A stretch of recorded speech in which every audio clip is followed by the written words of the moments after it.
get into the show today, I have a very special guest, and you will hear him.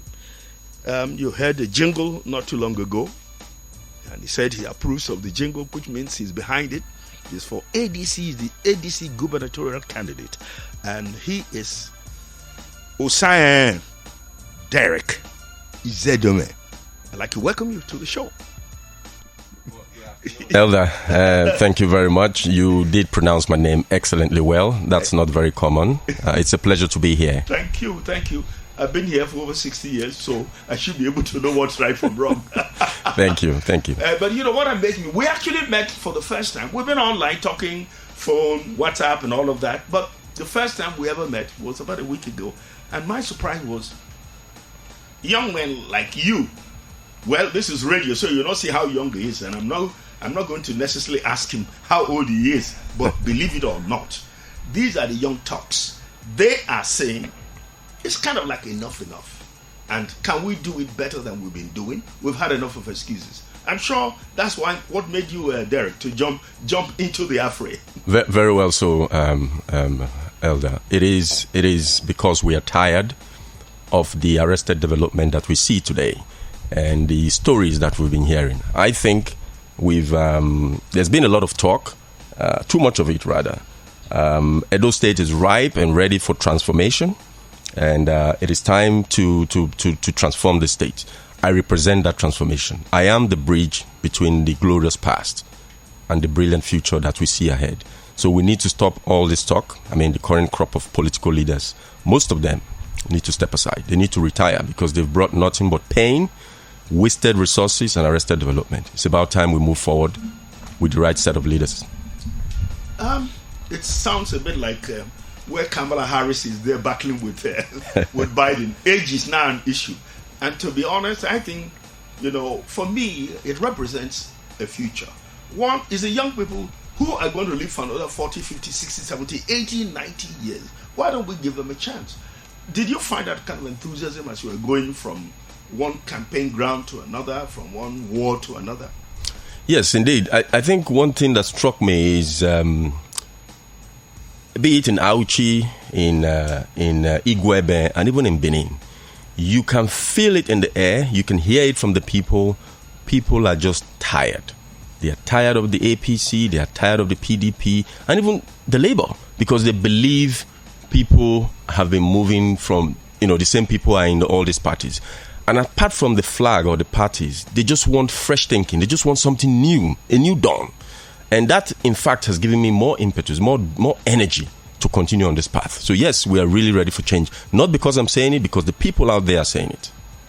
And does it, will it translate into actual votes? Because that's what matters. Are they going to come and speak their mind with their votes, or just say it out of just the normal Nigerian make a talk up? No, I think if you look at Edo State history, we are a very unique people in terms of the voter philosophy. Edo State people, you call it protest vote, you call it wise vote, they always know how to react to situations. In the last two elections, I think even in this one, the average Edo State voter is very sophisticated. They can read between the lines, and they will make decisions that will shock these politicians. They know that they need change. I mean, the voters now. Mm-hmm. So I don't think they will just follow the crowd. They would make a different decision this time, because they've seen what the last 25, 30 years have brought. No change. In fact, if you go back to the Ogbemudia days, and if you can transpose yourself back then and come back here, you will think, what has happened? We've gone back maybe 50 years. Things have dilapidated. Whereas people or countries that started like us, say for example South Korea, in the 60s, South Korea GDP was $2.23 billion, when Nigeria's was 4.42 or 4.4 something billion dollars, almost double South Korea. And today, South Korea is approaching $2 trillion economy. And where are we? We have dropped from $500 billion. We are approaching 250 or so. So we are just decreasing and going down. You begin to ask yourself, what's going on? So I think if you come back to the sub-national, call it Edo State, people are beginning to ask very pertinent questions. These parties that we've been voting for all these years, what has been the results? Nothing. And then we come again to this political season, you are hearing a lot of bombastic talk, red billboards all over the place, but no detail. Nobody is really telling us how they are going to fix this mess that they created over 30 years.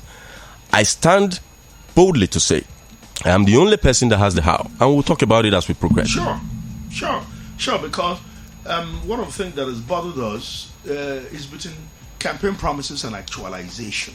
And like I had to theorize somewhere at a media party, but one of the reasons for this last protest in Nigeria, and which is also building up towards October 1st, is that for 64 years, I wouldn't say we have been lied to. There have been promises upon promises. And it's like building expectations. And everybody's hoping that, some Deus Ex Machina, something's about to happen. But it never happens. And in that frustration, people just flung on the streets and saying, hunger, anger, all of it. And so, just like Obi harnessed the disappointment of the people, would you harness anything out of the mood of the subnational Edo State? Absolutely. To benefit yourself for these elections? Yes, sir. Absolutely. This is what we're trying to do. But just to add on to your point, why promises aren't kept, it's simple. There's a knowing doing gap, and there's a complete dislocation between what we need to do and the kind of people we have voted for. And the reason is because you have these wheeler-dealer politicians, these godfathers, and these people who are not in government. They have the power to choose who rules us, and they impose their will on us against the will of the people. So when these guys come on board, they really don't know what to do. They have no skill sets. They may have, but they are very selfish. It's all about the elite interests and the power brokers that put them in power, and they will transpose or transfer our commonwealth to satisfy those people. So what we are doing differently this time, and that's what I represent, is I don't have a godfather, I don't have a wheeler-dealer politician or whatsoever backing me. Everything I spend in this campaign, in this election, I make bold to say, with all sense of sincerity, it is my savings and the support of friends, family, and common people on the streets who are supporting me. What that means, therefore, is that when I get into power, I will be 100% in service of the people. I have no chain on me to serve the power brokers. So that's one. But how do I transform this groundswell of anger and change, or request, or wanting change into something different? We have a very clear plan. I wouldn't want to go too much into it, but it's something called community organizing. We are beginning to do it under the grassroots, talking to people, knocking on doors, and carrying the message of transformation to the people. And if I did not believe the Edo State people are very savvy, the Edo State voters will do the right thing, I won't even bother. But I've looked at the history. All we need to do is get our message across to the people. If we can do that, Edo State people will do the right thing. So I believe strongly that time for change has come. And those politicians who have held us captive for too long, they should take a listen and understand that you have failed us woefully. And that is why people like us, we've left private sector and say enough is enough. We have to come forward and fix this mess. So it's time for them to give us a chance. If they don't want to give us a chance, we will retire them. And it's coming. So they should take note. Thank you. Derek, just before I come down on one or two other things which are crucial, people may want to know, who is this Derek? Because you're appearing on the scene. Your name is now, at least through advertising and through leaflets and all of that, people are beginning to know who you are, but you were never there before. So they may just want to stop you on the streets and say, who is this Izedonmwen? Who is this Osai? Who are you? Thank you. That's a good question. So I'll quickly summarize. So a lot of people call me Derek, but my name is Osai. Derek is my middle name. My name is Osai Derek Izedonmwen. So who am I? I was born in Benin City, somewhere around the Yarrow, 40-something years ago. As you said, I'm still a young man by Nigerian standard. So anyway, I attended a primary school along the Yarrow called Fabi Akbata Primary School, the old St. Peter's Anglican Primary School. Yeah. I finished there and I went to the Hill on Murtala Mohammed Way to attend the secondary school called Edo College, the very famous Edo College. So I was there for 6 years. And after Edo College, I moved on to University of Benin City again, to study petroleum engineering. So I'm a petroleum engineer by training. Afterwards, I moved to Lagos. I worked for a few years. I decided to go study some more in the UK. I went to do a postgrad. I was supposed to come back to Nigeria, but then I got an offer, a job to remain in the UK after the master. So I stayed there. I worked with this international company, multinational, in the subsea sector of the oil and gas industry. I was there for some time. So I rose up the ranks, attended directorship position, and they transferred me to Lagos to support the management team in Lagos, after which I then became the managing director after a year. So I have been managing that business for some years, and in that period, I'm always coming to Benin to see my folks. And of course, I see the way Benin City is dilapidating. The water board that is by Yaro there is a shadow of itself. It's just a skeleton. So all these things have been disturbing me. Like many people in Benin say, look, this cannot be us. I remember what Ring Road used to look like. I remember GRA. I remember even Idia College. So all this dissonance has pushed me to say enough is enough. I mean, you have some certain skill sets which God has endowed you with. By His grace, you can do more. And of course, I've also traveled around the world from my job. I mean, most of Europe and also in the United States. I see how things are done. So I said to myself, if we have one life to live, you better use that one life to affect millions of people. Not just a company where you are managing 3,000-4,000 people, but 5 million people is a way to leave a legacy and transform the state. So that's why I took the path not usually taken, as the great sage said. Yeah. I took the path of the road less traveled. The road less traveled, which is to go through a party that is very aligned with my values and is not held hostage by money bags. So I could easily have gone to APC, PDP, Labour. That's the easy way. I wanted to do something different. Something different meaning I want to serve the people, not the money bags. And that's why I'm in the ADC, and that's a good summary of who I am, if I may. Nice to know, and well put. Now, one of those things that I think people are getting confused because since I've been anchoring this program, I've taken much more interest in the political process. And one of those things I find a bit painful is that when people are making, I prefer this party or that party, I like this man, or I don't like that man, people tend to forget what is the mainstream of what it means to be in government. And that is, we must understand what governance, which is not an easy thing. But people tend to think that, if Oteme enters, and is that what governance is all about? I think the challenge is much more than this. That's a diabolic lie that have been sold to us by politicians. And they have milking it. See, if you look at most politicians, where they come from, not much has happened in those locations. They hoodwink people and say, there's always an agenda, the Esan agenda, the Benin agenda. Who cares the color of the cat? I don't care the color of the cat as long as it catches rat. This is my philosophy.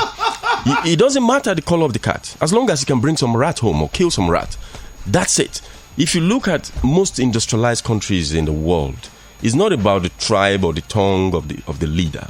It's about his vision, his steadfastness, his doggedness to deliver the goods for his people, to emancipate his people from poverty to progress. And that's what I represent. I know there's some people around the corner talking of an ASAN agenda and all of this. This belongs to 50, 60, maybe 100 years ago. The last time I checked, I did my research to find the difference between the ASAN and the Benin, and I couldn't find it. Not one. I went back into history and I found out that most of the warriors in the Benin Kingdom were from ASAN land. That's how close we are. And the people are the same. So we are one people. I don't want to believe that is something that should divide us, or the leader should be somebody from here or here. I don't care. Deliver the goods. If you look at all the different people that have ruled us, they have failed us, regardless of their tribe. The two leaders we've had, and I respect them. I'm not saying some have not done well, but my hero is General Samuel Ogbemudia. Because if I look at what he's done, from University of Benin to Auchi Polytechnic, benefits and flour mill, Okbela Cement Factory, Ring Road, Ogbe Stadium, I will run out of breath if I continue. Ethiop Salt, Ethiop Publishing, you name it. If you take all those things out of Edo State today, it will become a village. And this is 50 years ago. So what has happened in the last 50 years? The only other person that has come forward is, of course, Professor Ambrose Ali, who transformed our educational system, who gave me free education. I think there was a time in Nigeria where the secondary schools in Edo State alone was more than all the secondary schools in northern Nigeria. Look at that. That is the power of leadership. But where are we today? We've gone so backwards. Edo is in need of help, and I represent that transformation. We need to, because look, Nigeria is going to rise up, and it's going to rise up one day. But to do what we need to do, it means we have to create certain oases of peace and hope in Edo State. What do I mean by that? So, for example, if you want to supplant a supply chain in Edo State for the production of tires, okay, this is the time to start doing it, because Nigeria is going to need tires. We're going to start making our tires in Nigeria, whether we like it or not. It's going to come. But when you are ahead of the game and you are visionary and you create an agglomeration of industries that provide a supply chain in Benin City, in Auchi, for tire making, it is almost impossible to remove it from that location. We have seen it in history. That's why America cannot fight China today. Once the supply chain takes root in that place, it is almost impossible to take it away. So my vision is to start early and start putting these things in place. But to do that, there's a gap between politics and governance, as you rightly said. It is festooned with minefields. And that minefield, some of it is what I'm navigating. That's why I'm asking the people to look at my manifesto, which if you give me some time we can talk about. To look at my manifesto, look at me and listen to what I'm saying. Enough of these guys that have been hoodwinking us, telling us stories. We need to move forward. We need to move forward. As I said, I'm an action man. I'm ready to raise the game to new heights. I do not believe in talk. We have been talking for too long. It's time to act. Thank you. Well, naturally, I was going to come down on your manifesto so that we can look at those actionable things you are thinking of. Just as I'm also worried to look at the mobilization effort, which has to come with, getting the 3 senatorial districts to act in your favor. Before I do that, I just want to remind all our listeners, wherever, sometimes we'll get calls from Uromi. You may not believe it. We'll get calls from Uromi. We'll get calls from Igwebe on this station. That's good. On this program, and from Benin here. And those who want to join the conversation, talk with Derek. 090-682-46532. 090-682-46532. This is Vibes FM 97.3, and this is Politics 360. Now, Cyan, tell me, what kind of transformation would you want to make? And at least let's speak from your engineering mind. We want to re-engineer the state. So how do you want to remake the state differently, so differently? Thank you. I first would like to start with my philosophy, and this is it's very core to me, and it's also something that is key to my party. It is called eclectic pragmatism.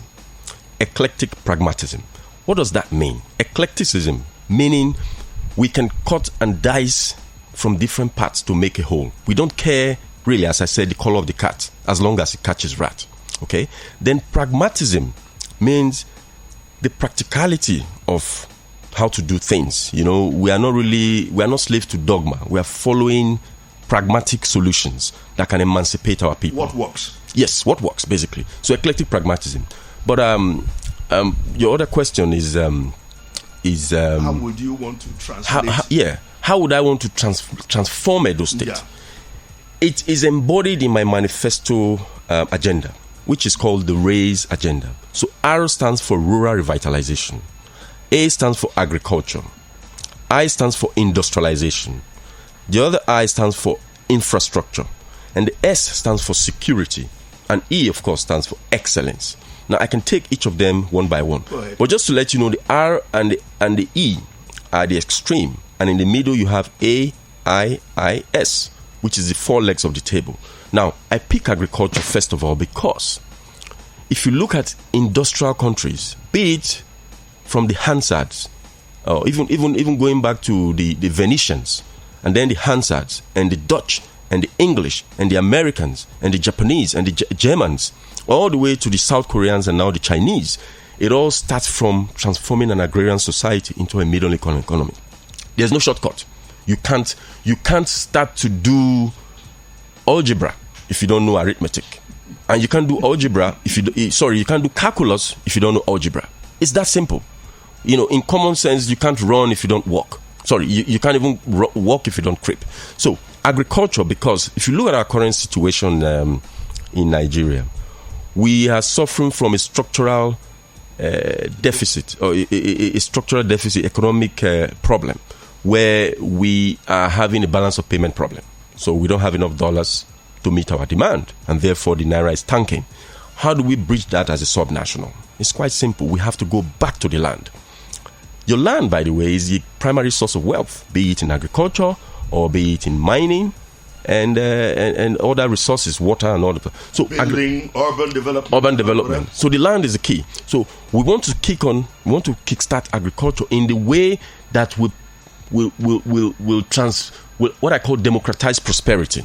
So I give you an example, my own view of agriculture and what we want to do. The current government, for example, has appropriated about 70,000 hectares of land or 60,000 hectares of land in the oil palm strategy that they are doing. Now, if you look at the numbers, between 5 to 6 companies alone have shared those lands, and more are coming. These are institutional investors.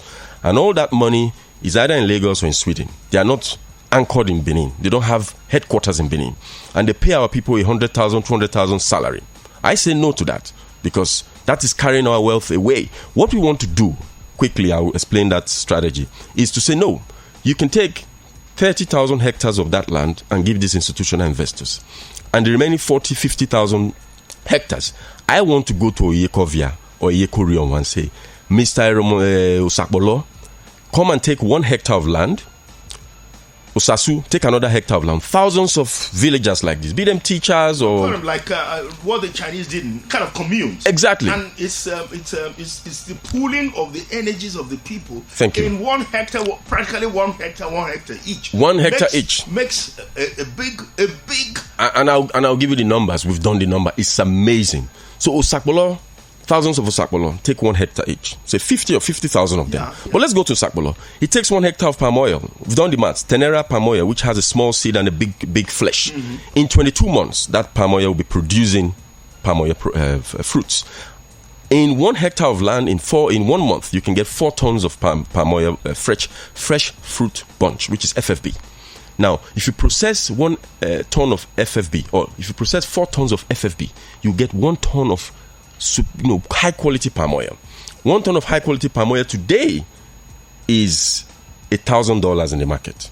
If you do the maths, in 12 months, Osakbolo can make $1,000 to $1,500 a month if you process it, and you're looking at about $18,000 from 1 hectare. Multiply that by 50,000 hectares. We are beginning to talk trillions of naira. I'm talking of just Ovia. I'm talking of only 1 product. 1 product. I can go into cashew. So what you then see is you empower the local people. So Osakbolo that you're paying 200,000 naira because he's working for 1 Swedish company or 1 big man in Lagos who came here to do palm oil farm, who, by the way, is all crony capitalism. I can go into that some other time. Now, you find that Osakbolo is fully empowered. Now, what Osakbolo then does is his $18,000 a year, which he has never seen in his life, he has to spend it in this economy. He will go to the market. He will go to Hallmark. He will go to New Benin market. Are you with me? Yeah, sure. So he begins to spend that money, and there's a multiplier effect in our economy. What then comes is the next phase in our plan, and I have a 20-year roadmap, is where we now start looking at cottage industries to say, okay, these guys that are processing this palm oil, let's provide more clusters, more industrial clusters to process this palm oil into margarine, into vegetable oil, and then and so on and so forth. Let's start making nails. Let's start making screwdrivers. Let's start making razor blade, nassets, like the Chinese were doing. Before you know it, in a short 10, 20-year period, we've done the analysis, we will transform this land. So that's one way we want to use agriculture to drive industrialization, to buy for the equipment, the machines we need abroad. But first, we need to go to the land and do what I call intensive gardening.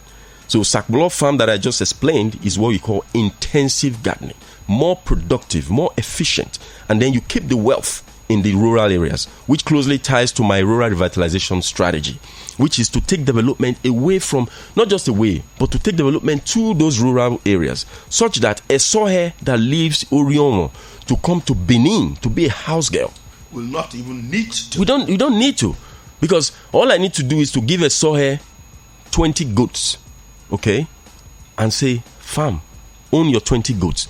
In a year, the African dwarf goat can give you 4 kids if not 8. But let's say 4. So in a year, a soil will have 80 goats. Times it by 50,000 per goat. You begin to see the number.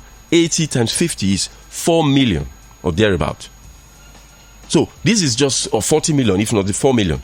So you can begin to see how prosperity can move to the rural areas. All we need to do is create the necessary infrastructure and provide guidance. And that takes me to my economic plan, which I call the Edo State Guidance Fund. I can talk about that some other time, but it's how to direct capital in partnership with the private sector, to direct that capital to the areas of need. So we need to look at all local governments, 18 of them, and say, what are our comparative advantages? We all have comparative advantages, okay? So what are those comparative advantages and how can we harness them? But to harness them, you need capital. So working with the local governments and private sector, we're going to incorporate companies which will sit on top of a fund, and those funds will be managed by the private sector. And those funds will direct capital to these specialist areas to transform our state. So I have it clearly worked out. This is not just highfalutin talk or talk. I've prepared for this. No. From the way you said it, and because, again, of my own personal background in development, it's doable. It is doable. Then I now ask, how come well, I don't know whether it's right to say what I want to say now, how simple it is to do that it doesn't seem to occur to them. Why are they following the capitalist structure? So it is poor preparation. We have accidental leaders. When, if you're like me, you settle down to study economic history and you immerse yourself in how to transform a state from an agrarian society into an industrial powerhouse, and you travel wide. I've gone to China, I've gone to Thailand. You will learn and And then the third one is patriotism. You have to be a diehard patriot. You have to have a soul to leave a legacy. This is the difference between Ogbemudia and the rest. Ogbemudia is not a professor of economics. It's his vision and his diehard doggedness to serve his people. You smell it everywhere. You drive around Ring Road, you see Ogbemudia. And that's why the first day I become a governor, I'm going to build the largest statue ever in Nigeria to that great man, because he's my hero. And I'm so disappointed at the kind of leaders we have today who are so selfish and don't think of a legacy. But let me quickly finish my manifesto points. So I've talked quickly about rural revitalization, agriculture, industrialization. I did a quick talk. Counterintuitive to people. They think agriculture drives industrialization. Industrialization actually drives agriculture. Because if I put, say for example, I put a cassava processing factory in Ewohimi today, you would see that the demand for cassava will shoot up, and people that were doing something else, if they know that they have the comparative advantage to farm cassava around that area, because there is a pool for their cassava, for good money by the way, they will bring it to that factory for processing. So that's why we are going to look at industrialization in a different way, to put industrial clusters in certain locations and make sure those farmers have supply, production, and the sales cooperatives, to make sure that there's no middleman between them and the industries, and they get good value for their money from farm to industries. And that's where the infrastructure also comes in, because you need infrastructure, be it irrigation or whatever, for the farms to be efficient. You also need the right infrastructure to get the food from the farm gate to the factories. And again, you need the right infrastructure to get the food from the industries or the factories to the ports, the airports, and to their destination. So in a nutshell, industrialization comes in there between agriculture and the market. So we're going to look at how to create the necessary market. The market is there, but we're going to cultivate it by state guidance. The last one, not the last, but the second to the last in my manifesto, and this is the numero uno, the number one, the most important of all, the ogapatapata of them all, is security. Because if you look at where we are today, it's a mess. Both in the urban centers where kids are killing themselves under the name of cultism, or between the cities, the intra-city or intercity roads going to the farms. Yeah. It's shut down. People can't farm. I was talking to a close friend of my cousin actually. Why he was, he did a video with me. He's in the Esan land and he was farming around his cottage. So I said, what kind of farm is this? Why can't you go to the bush? Say, then they catch us now. Say people, Fulani people. I don't know. I don't want to call tribes, but say people there inside bush. Say they kill and maim people. Now that cannot continue. We need to stop it. I have a plan for that. We're going to use technology, even facial recognition. Technology is available today. We will scan people and we will bring drones to fly those bad areas, understand their pattern of behavior, and create a special squad, which I have termed farm rangers, heavily equipped with ballistic equipment, APCs, armored personnel carriers. We're going to take money, borrow some money to do this, but it is life or death. We need to borrow for this kind of thing. Go to these bushes and smoke these bad guys out. And when we smoke them out, pacify the farms, people can go back to farm. And we can produce food that can create an oasis of prosperity in the midst of plenty. Because if we wait for the federal government sharing rice every other weekend, I mean, when did we become a rice-sharing country? It's appalling. People need to fix solutions, not just fix the symptoms. They are attacking the symptoms, not focusing on the disease. The disease is smoke out the bad guys from the farm, incentivize farming, get people back to the farm. So this is what we want to do with security, to pacify the state. So Benin City and by extension Edo State becomes an oasis of peace. And we've seen it work elsewhere before. If you remember in Lagos, there used to be Shino this crime. Lagos pacified their state, and in a short period, the IGRO jumped from 2 billion and is approaching 40 billion now every month. Just look at that. Edo State can be better than that. So we can do it. But we first need to attack security. And the last one, sir, if I may, is excellence. So I want to bring the same efficiency and productivity and professionalism I'm used to in the private sector into governance. So we need to do things with excellence in our mind, be it in the quality of products we make, which I call export discipline, so that we can compete with the international market. Because we make the mistake, we think we are just competing with Ghana or Lagos. No, we're competing with India and China. So every cashew nut we export from Edo State needs to be to the excellent quality. And the same for the civil service or the bureaucracy. We're going to debottleneck it. Not just to train people, not a government of consultants that we see today. We're going to embed knowledge in the civil service, because government of consultants won't work. It will only work for your 8 years when you're in government. When you leave, your consultants will live with you, or the new guy will sack them. So we need to embed knowledge so that our civil service are knowledgeable. And when they leave civil service, they will be hired in the private sector. That's how good they will become. So excellence, excellence, excellence, to make sure that every other thing we're talking about is done to the right quality. I'll pause for now. No, thank you very much. Well, I'll tell you something. Definitely would like to have you some other day. But I'll tell you something. There is a nexus. The excellence you want to drive and want to create. It's important that the population buy into it. Because that was, in fact, the strategy of Lee Kuan Yew in Singapore. Everybody has to buy in. Because the problem here is, yes, you have the vision, then everybody's running around the governor, but they don't even follow your vision. Everybody's still driving on their own tracks. And how do you get everybody to fall in line? It's simple. You lead by example, and you become steadfast. You don't mess about. You don't say A and do B. You lead by example. You know, what we see in Nigeria and by extension in Edo State today is what the economists call the tragedy of the commons. What does that mean? You have a common area where people say, okay, we're going to be feeding our cattle. We have an agreement who will bring the cattle to that village square to eat grass. But at night, John comes out with his own cattle to cheat. And he brings his cattle to the farm and eats up all the grass. Cecilia sees him and brings his cattle too. Before you know it, there's chaos. Everybody is doing it. You see it in the airport road. People beat traffic lights because they can get away with it. And because there is no leadership. So we would bring firm, decisive, transformative leadership. That's so clear. It will be very palpable. And when people see it, people will change.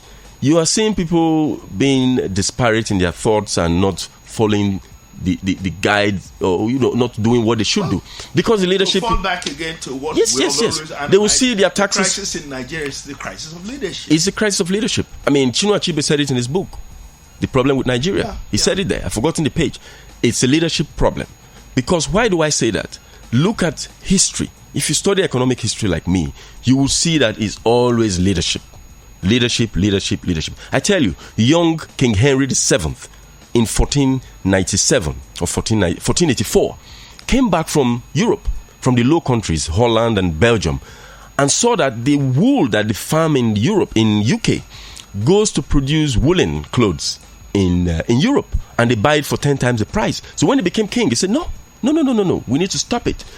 We must produce our wool in country. Oh, people say it's not going to work. He banned the sale of wool, and before you know it, the Dutch guys started relocating to Europe, to UK, to make woolen clothes. And in another 20 years, the Industrial Revolution started to take root, because that knowledge from Holland came to UK, be it Manchester or Exeter, they invented a new loom to make wool. But that was decisive leadership. You see it in Alexander Hamilton in America, how he transformed.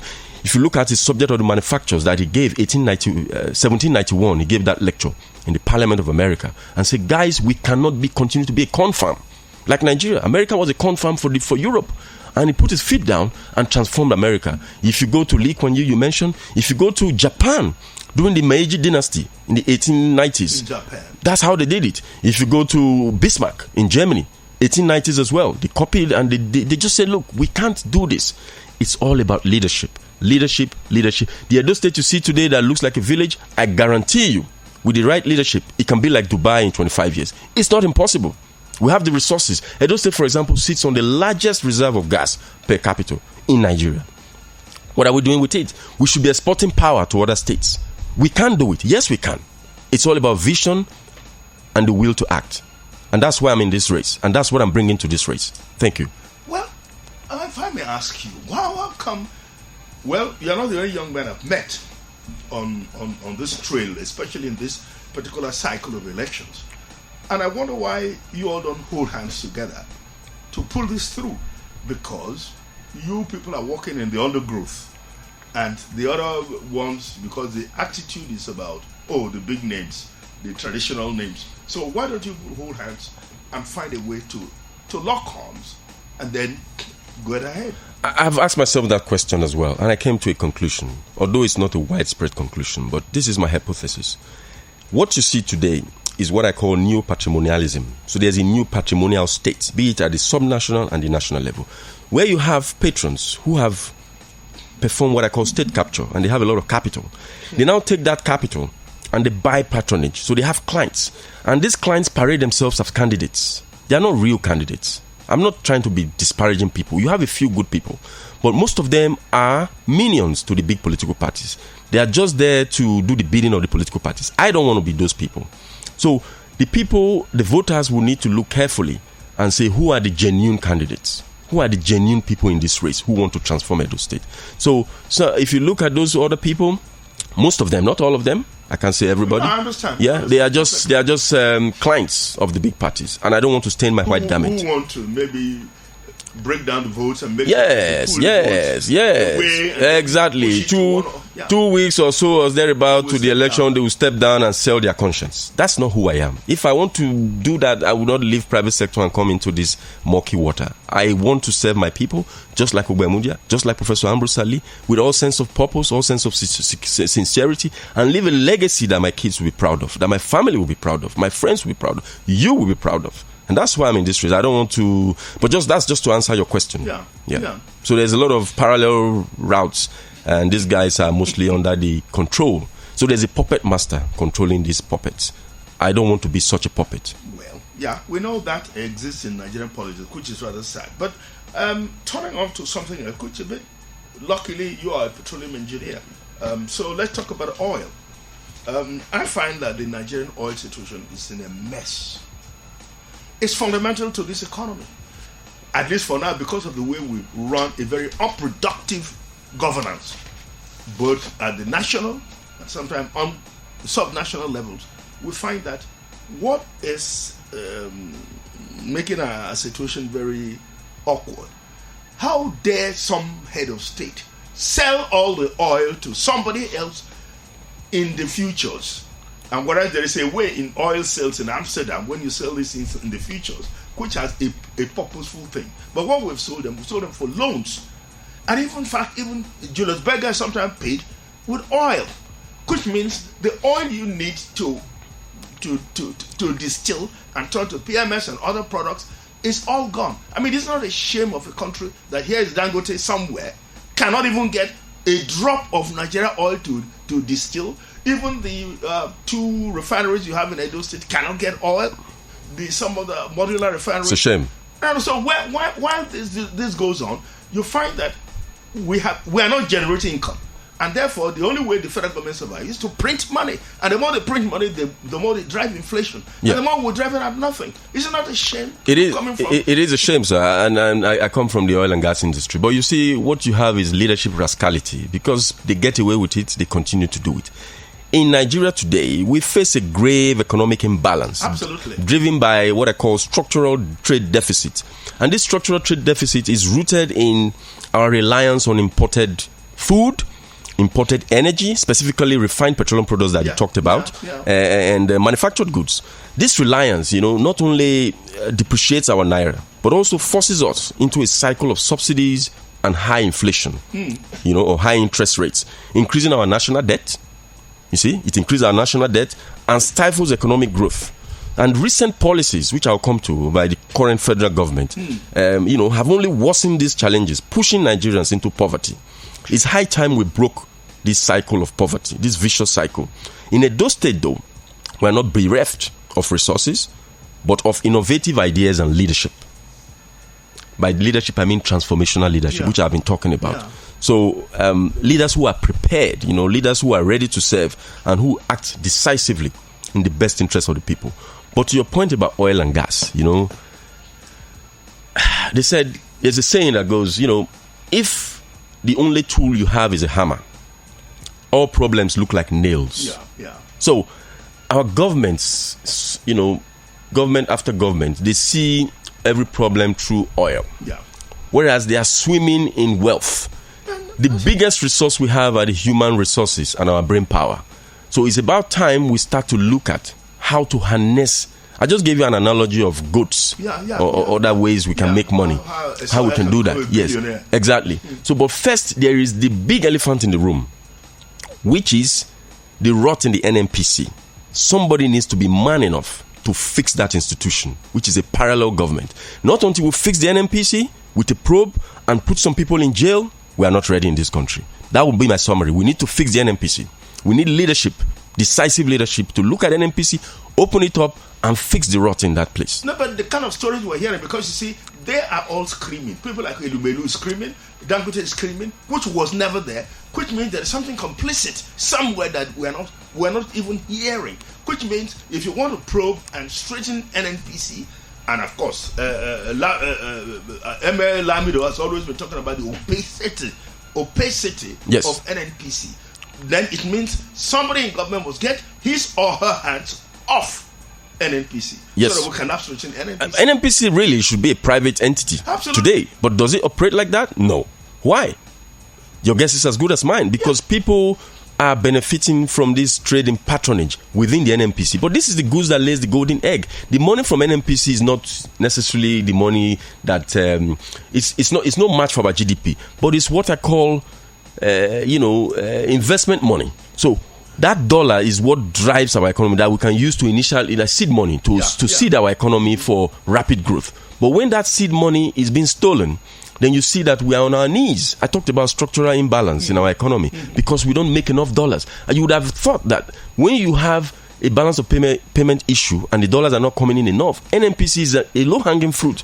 Those crude oil that you can sell and process, perhaps export mineral oil, petroleum oil and petroleum products to the rest of the world to get dollars in to invest in factories and increase your production. But we are not seeing that. The stories you hear is oil theft this, oil theft that. It's all lies. It's all lies. Absolutely. It's all lies. We know the truth. No, another thing, you coming from the oil and gas sector, a question I've always looked at. It's only in Nigeria, although like they say, it's only in Nigeria you hear about oil theft. But why can NNPC not be like Aramco of Saudi Arabia? We cannot be like Petrobras of Brazil. We cannot be like North Sea Oil of UK. Oil theft is a myth. It's a myth that is created by people. If I'm president today, for example, or if I'm in charge of NNPC, in my office, I will see every drop of oil that is produced from the reservoir to the tree, from the tree to the tank, from the tank to the export terminal. I will see it. Technology is available today. Yeah, I know. If I just put a Starlink system, Elon Musk Starlink system internet at the field, I will see everything. And when I see a disconnect in pattern, I will ask a question. What are we doing in this country, for God's sake? I mean, we need leadership. Leadership is our problem, not in us. Pretty odd. And something else, just before we wrap up this program, that I'd like to draw your attention or drag you into. This is at the national level. Here we are. the parliament decided to say they want to penalize those who can't sing the national anthem. I mean, now you're laughing. I mean, it's as ridiculous as that. Then those who are agitating for separatists, who have separatist tendencies, yes. They want to, provide some bit of punitive measure. But of course, they saw the backlash. Because you would have thought that if there was any common sense, I call it just plain common sense. Yeah. If people want to separate, either you include this in the constitution, a referendum or something, yeah. which solve the problem, or you go and talk with them and negotiate and let's have peace. Yeah. But they don't do that. They want to bring a legislation which was not necessary. Or sing an anthem. Even if I sing the new or the old, now we don't know which is old or new. But whatever we sing, will that make this country grow? You really want to know my view? I think the issue, the issue with the national anthem really is a distraction. Absolutely, I'll use the word it's a nonsense, because of all problems we are facing in Nigeria today, with people hungry, people can't even buy tomatoes to eat, people can't feed. How does national anthem become a problem? How does it even become a problem? Where's the economic issues to solve? Where are the infrastructure? Where's the power problem? So I think it's a deliberate distraction, in fact, a diabolical distraction to make people take their eye off the ball, and so that whatever is happening in the dark can continue. I won't waste my time on that national. It will be reversed the moment a new government comes in, that's for sure. Can I amuse you? I was talking with at least somebody who's a bit elderly, and he was now looking at even the restored national anthem. And one of the lines that everybody now can possibly sing, though tribe and tongue may differ. That was written by a white girl for Nigerians. And in fact, it's a shame that we as Nigerians will retain that kind of line. Who is a tribe? What the heck? Thank you. I mean, what sort of a country is this? There's a lot of things wrong with that national anthem. Our orientation agencies, I don't know what they're doing. We need to build a tribe, but one country. The Nigerian tribe. Yes. If we need to build a tribe, it should be the Nigerian one. But the thing is, people outside Nigeria see that. I was watching a video the other day, a Kenyan. She said she's going to come to Nigeria to understand what we eat.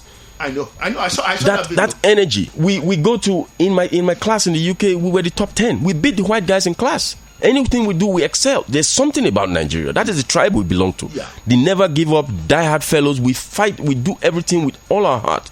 We project excellence in professional balances, in the arts, in everything we do. It's unfortunate that the sports we are dropping now, but the Nigerian spirit should be the tribe. All this tribalism, it's a distraction. These are people using it to divide us so they can continue to lead us in the wrong direction. But time is coming. All is going to change. The young Nigerians who are tribalists, people like me, we are going to change it. And we're going to 40-year-old who will take the bull by the horn and make a difference. I will give you an imagery as we wrap up this program. I'll give it to you in